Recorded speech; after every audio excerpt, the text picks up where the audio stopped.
Vamos juntos acompanhar os principais destaques do Brasil e do mundo desta segunda-feira. Damos início a essa edição falando sobre saúde. Uma boa notícia. Pela primeira vez em 3 anos, o Brasil não registrou morte por Covid-19 em 24 horas.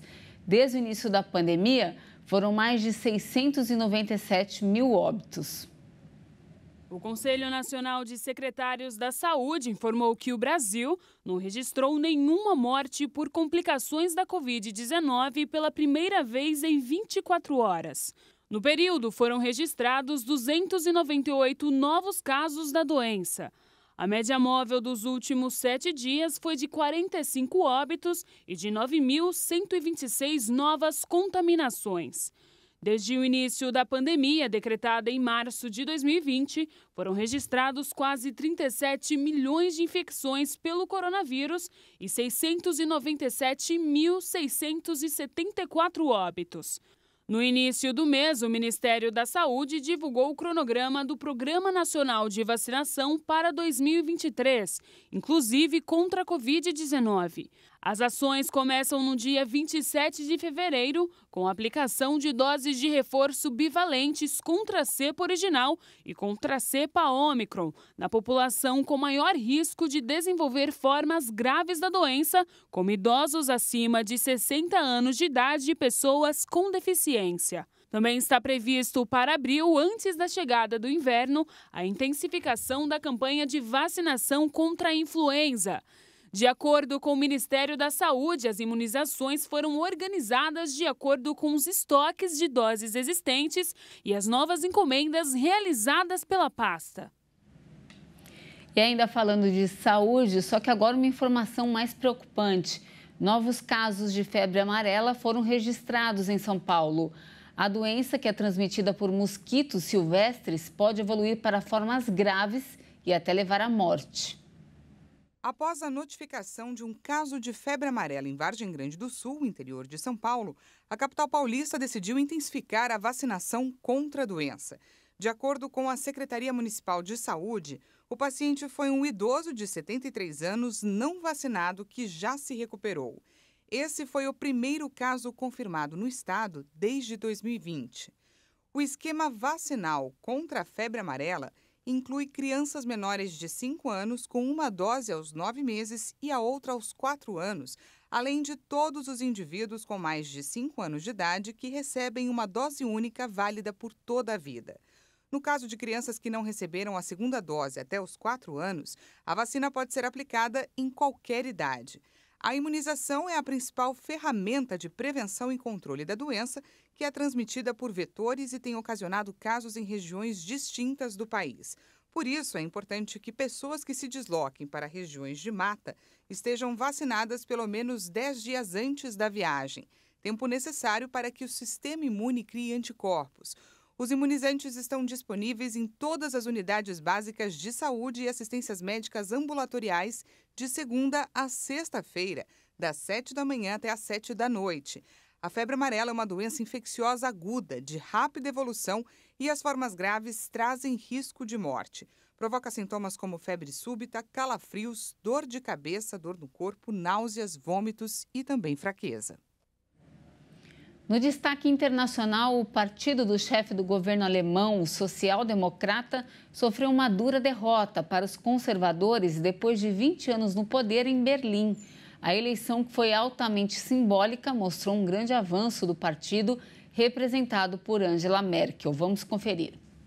O Partido Conservador CDU, representado pela ex-chanceler Angela Merkel durante décadas, obteve cerca de 28% nas eleições para o Parlamento Regional de Berlim.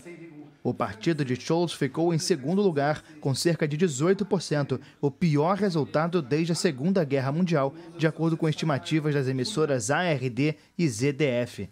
Outras análises chegam a colocar o SPD em terceiro lugar, atrás dos Verdes. A prefeita em fim de mandato em Berlim, Franziska Giffey, lamentou uma noite amarga e uma situação difícil para o partido. O SPD parece ter sido prejudicado pela violência e o caos que assolaram Berlim na virada do ano, quando policiais e bombeiros foram atacados com fogos de artifício em bairros habitados, principalmente por imigrantes. A oposição conservadora acusou a autoridade municipal de negligência e alimentou um acalorado debate sobre o fracasso da política de integração nestas localidades. Esta eleição ocorre em um momento em que o país sofre com a inflação e discute o envio de armas à Ucrânia para enfrentar a invasão russa. Berlim é um estado regional dentro do sistema federal que existe na Alemanha e uma mudança na maioria que governa a cidade pode repercutir em uma das duas câmaras do Parlamento Federal. Os resultados locais confirmam a tendência observada a nível nacional há vários meses, com um avanço da oposição conservadora e da formação de extrema-direita alternativa para a Alemanha. E a economia da União Europeia deve registrar um crescimento acima do esperado para esse ano. A informação foi confirmada nesta segunda pela Comissão Europeia. De acordo com um relatório emitido pela Comissão Europeia, as projeções de desempenho do bloco para 2023 subiram 0,9%. Isso representa um avanço de 0,6 ponto percentual na comparação com o relatório anterior. Para o conjunto da União Europeia, incluindo os países que não utilizam a moeda comum, a comissão projeta um crescimento de 0,8%. De acordo com a comissão, essa alta deve fazer com que a economia do bloco escape um pouco da recessão técnica, que havia sido antecipada para o início deste ano. A comissão também reduziu para 5,6% a projeção de inflação na zona do euro para 2023 e considera que o teto máximo da tendência já foi superado devido à desaceleração registrada nos preços da energia. De acordo com a instituição, a trajetória da inflação, que chegou a atingir o nível máximo de 10,6% em outubro de 2022, acumula 3 meses de leves quedas consecutivas na eurozona. Mesmo com as projeções positivas, o relatório aponta que os consumidores seguem enfrentando custos elevados de energia e que o cenário atual da economia tem abalado o poder de compra das famílias. E uma última informação, os argentinos passam por um verão especialmente quente, com temperaturas beirando aí os 40 graus em diversas regiões.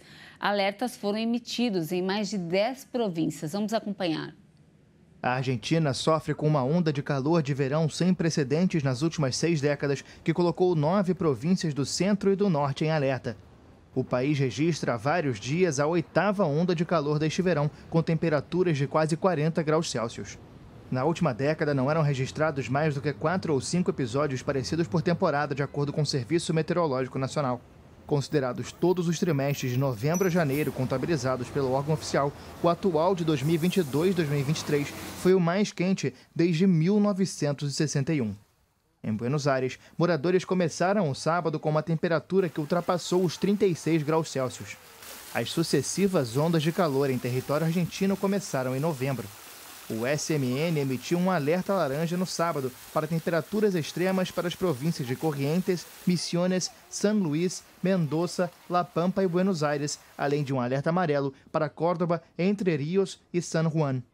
Na Patagônia, as temperaturas chegaram a 42 graus Celsius na quinta-feira, na costa da província de Rio Negro, mas mudanças nos ventos de oeste ou sudoeste amenizaram a situação e reduziram as temperaturas. Durante 2022, o ciclo Laninha do fenômeno El Niño elevou os recordes históricos de temperaturas em toda a Argentina, onde a seca afetou o plantio e a colheita das lavouras, podendo custar perdas superiores a 10 bilhões de dólares. Por enquanto é isso, essa edição fica por aqui. Agradeço demais a sua companhia. A gente volta a se encontrar amanhã e, claro, eu espero você. Até mais.